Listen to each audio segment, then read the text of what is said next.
300 কোটি টকাৰে এটা সুপাৰ স্পেচিয়েলিটি ব্লক তাৰ আমি আধাৰশিলা স্থাপন কৰিছোঁ।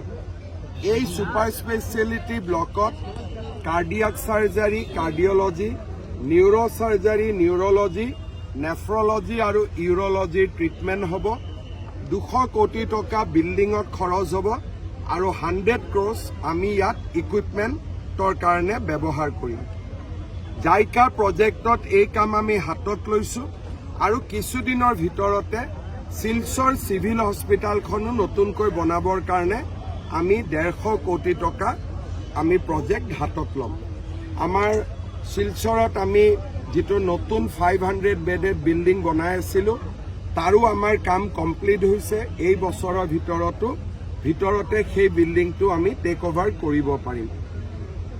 ভৱিষ্যতে শিলচৰ মেডিকেল কলেজৰ যিটো পুৰণা বিল্ডিং আছে তাৰ ইকুৱেল নাম্বাৰ অফ বেড আমি মেডিকেল কলেজত বনাই পুৰণা বিল্ডিংটো আমি ডিমলিছ কৰি দিম। গুৱাহাটী মেডিকেল কলেজতো আমি নতুন এটা প্ৰজেক্ট হাতত লৈছোঁ যে পুৰণা বিল্ডিংটো ভাঙি নতুন বিল্ডিং এটা বনোৱা। চ' মই ভাবোঁ যে আৰু কেইটামান বছৰৰ ভিতৰতে আমি গোটেই শিলচৰ মেডিকেল কলেজখনত এটা নতুন লুক এটা দিবৰ কাৰণে আমি সক্ষম হ'ম। আজি শিলচৰত বহুত কেইটা নতুন কাম হৈছে। মই বৰাকবাসী ৰাইজক শুভেচ্ছা জনাইছোঁ। স্যাৰ 500 বেডেড যেটো হস্পিটেল আছে শিলচৰ মেডিকেল কলেজত এইটো কেতিয়ালৈকে অপেনিং হ'ব? উইদিন দিছ আৰু এটা স্যাৰ যে শিলচৰ মেডিকেল কলেজৰ আটাইতকৈ এটা সদায় এইটো শুনি পোৱা যায় যে শিলচৰ ব্লাড বেংকত প্ৰচণ্ড হাৰাশাস্তি হ'ব লাগে দুখীয়া ৰোগীসকলৰ কাৰণে। মেনেজমেণ্ট পাৰ্টটোতো আপোনালোকে ইয়াতে চাব লাগিব। আমাৰ মেনেজমেণ্ট কমিটি আছে, প্ৰিন্সিপাল আছে, লোকেল মিনিষ্টাৰ্ছ আছে। মই ক'ব পাৰিম, কিন্তু মুখ্যমন্ত্ৰী হিচাপে ব্লাড বেংকটো মাইক্ৰ' লেভেলত মনিটৰ কৰা মোৰ কাৰণে সম্ভৱ নহয়। মই মেনেজমেণ্ট কমিটিক কৈ যাম, তেওঁলোকে যাতে চকু দিয়ে, আৰু ময়ো প্ৰিন্সিপালক ডেফিনেটলি কৈ দিম। एक बहुत सारे डेवलपमेंट का काम हो रहा है। नया मेडिकल कॉलेज बनने जा रहा है। यहाँ पे 8 साल से एक और हॉस्पिटल एंट्री किए, डेंटल कॉलेज। उसमें बहुत सारा इंफ्रास्ट्रक्चर बाकी है जिसमें यहाँ के बच्चे भी पढ़ सकते हैं। वो कुछ रुका हुआ है। काम तो चल रहा है, लेकिन डेंटल कॉलेज का कुछ प्रॉब्लम है, ये हम लोग का संज्ञान में है, वो भी हो जाएगा। सर डॉक्टर शॉर्टेज আছে বহুত। ডক্টৰ শৰ্টেজ তো ৰিলেটিভ কথা যে আজি যিখিনি ডক্টৰ আছে অহাকালি সেইখিনি শৰ্টেজ হৈ যায়, পেচেণ্ট বাঢ়ি যায়। গতিকে মই ভাবোঁ যে আমি ডক্টৰ বছৰে বছৰে নতুন দিয়ে থাকিব লাগিব আৰু ৰিজাইনো দিব, নাৰ্ছিং হোমতো যাব। So' this is like a cat and mouse game, আৰু এইটো প্ৰত্যেক বছৰে চলিয়ে থাকে। আজি যাক এপইণ্টমেণ্ট দিম, আকৌ 8 মাহ পিছত ৰিজাইন দি নাৰ্ছিং হোমত যাব, আকৌ নতুন এপইণ্টমেণ্ট দিব লাগিব। So' this is a game we have to play completely every year. Along with this express highway, ইয়াত SOPয়ে কাম নকৰে, কাৰণ নাৰ্ছিং হোমত বেছি দৰমহা দি দিলে মানুহ নাৰ্ছিং হোমত গুচি যায়। কিন্তু আমি আকৌ নতুন ল'ৰা আনো, নতুন দিওঁ, আকৌ গুচি যায়। চ' গভৰ্ণমেণ্ট মেডিকেল কলেজত এইটো এটা প্ৰব্লেম আছে, আৰু এইটো প্ৰব্লেমটোৰ লগত চলি থাকিব লাগিব। মই আজি লাষ্ট 20 বছৰ দেখিছোঁ যে আজি 100 ডক্টৰ দি দিলে, কালি 50 জনে ৰিজাইন দি দিয়ে, আকৌ 50 জন, আকৌ 25 জন ৰিজাইন দিয়ে, আকৌ 25 জন। এইটো চলি থাকে, তাৰ কোনো এস্কেপ ৰুটটো মই আজিলৈকে দেখা নাই।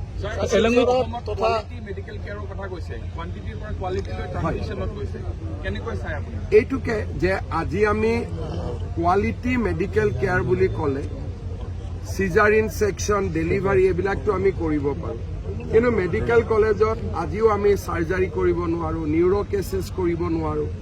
আমাৰ বিল্ডিঙো নাই, ইকুইপমেণ্টো নাই, ডক্টৰো নাই। চ' জাইকা প্ৰজেক্টটোৰ লক্ষ্য এইটোৱে আছিল যে অসমৰ চব মেডিকেল কলেজতে আমি যাতে ষ্টেট অফ আৰ্ট এটা ছুপাৰ স্পেচিয়েলিটি হস্পিটেল বনাব পাৰোঁ। আৰু এই super speciality hospital this is a big step towards quality.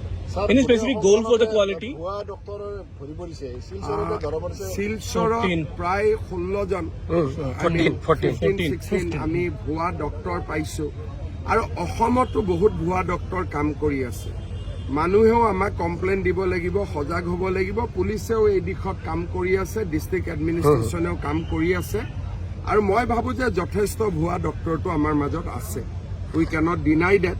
মানুহে নকল চাৰ্টিফিকেটো বনাই ৰাখে গতিকে it is a ongoing process আমাৰ বহুত ডক্টৰে এইটো ক্ষেত্ৰত আমাক সহযোগিতা কৰি আছে আৰু ময়ো অকণমান কাৰোবাৰ যদি মনত সন্দেহ সৃষ্টি হয় লগে লগে যেন আপোনালোকেও ডিষ্ট্ৰিক্ট এডমিনিষ্ট্ৰেশ্যনক অৱগত কৰে ময়ো ৰিকুৱেষ্ট কৰিম Any specific step for the বহুত আছে যিবিলাকত আপোনাৰ ভাল পৰীক্ষাটো নাপায় চব বহুত লেবৰেটৰীটো ডক্টৰবিলাকে বহুত ডক্টৰ আছে এনেই লিখি দিয়ে পেচেণ্টেও লেবৰেটৰী মানুহজনেও জানে এইকেইটা দৰকাৰ নাই তেওঁলোকে যেনে তেনে ৰিপৰ্ট এটা লিখি দিয়ে আচল পৰীক্ষা কৰিব লাগে ডায়েবেটিছ লগত লিভাৰ টিভাৰ চব লিখি দিয়ে আৰু লগত এটা চিম্বলো দি দিয়ে যে এইটো মই এনেই লিখিছোঁ কৰিব নালাগে গতিকে এনেকুৱা ঘটনাও আমাৰ অসমত আছে মেডিকেল যিটো ফিল্ড এই ফিল্ডত গণ্ডগোল বহুত আছে কিছুমানে নন ৰিকগনাইজ মেডিকেল কলেজৰ পৰাও পাছ কৰি MBBSৰ কাম কৰি আছে চাইনা বেংকক বিভিন্ন জেগাত তেওঁলোকে নেশ্যনেল মেডিকেল কাউন্সিলৰ পৰীক্ষাই পাছ কৰা নাই ইয়াত কাম কৰি আছে বহুত লেব টেক্স আছে বহুত নাৰ্ছ আছে যিবিলাক ৰিকগনাইজৰ পৰা পাছ কৰা নাই এইটো এটা চিৰিয়াছ ইছ্যু থাকেই আৰু গভৰ্ণমেণ্টে চেষ্টা কৰি থাকে ৰাইজেও কোঅপাৰেট কৰিলে any plan for bringing any rule for Rule specific is rule? there is rule but To find them there out. are so many people are involved in this sector today in Assam more than 2 lakhs people are involved in health sector so 2 lakh মানুহক এটা এটাকৈ পৰীক্ষা কৰা it is a tough job কিন্তু যদি nursing হোমৰ মালিকজন নিজে careful হয় মেডিকেল কলেজৰ প্ৰিন্সিপালজন কেয়াৰ হয় লোকেল SDMNHO জন কেয়াৰফুল হয় then there are enough rule we can go and close him But this person who was arrested, he had a certificate from Bangladesh, and he was allowed to work here for 20 years. মই হেতুকে কৈছো 20 years. So is there any specific rule for that? They passed from Bangladesh, but without clearing examination in National Medical Council, they cannot practice in India. Yeah. So this rule is being flouted. আৰু যেতিয়া আমি nursing হোমক ধৰো তেওঁলোকে doctor মালিকে কৈ দিয়ে যে doctor হিচাপে কাম কৰি থকা নাই হি ইজ জাষ্ট হেল্পিং আছ So there are loopholes in the they system. also try to exploit the loopholes but we are aware আৰু আমি এইবিলাক কাম কৰি থকাৰ কাৰণে আজি 14 জন ভুৱা ডক্টৰ আমি ধৰিব পাৰিছো and we are serious on this issue আপোনালোকেও হেল্প কৰিব আমিও কাম কৰি গৈছো About the cockroach.